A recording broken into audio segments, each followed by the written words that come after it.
សួស្តីកូនៗទាំងអស់គ្នាជាទីស្រឡាញ់ថ្ងៃនេះវិលមកជួបលោកគ្រូសាជាថ្មីទៀតហើយនៅក្នុងការអានស្រៈនិស្ស័យទាំង23តួចូលកូនៗអានជាមួយលោកគ្រូទាំងអស់គ្នា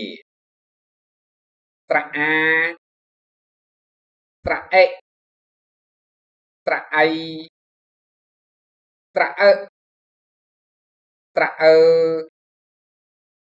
ស្រៈអុស្រៈអូ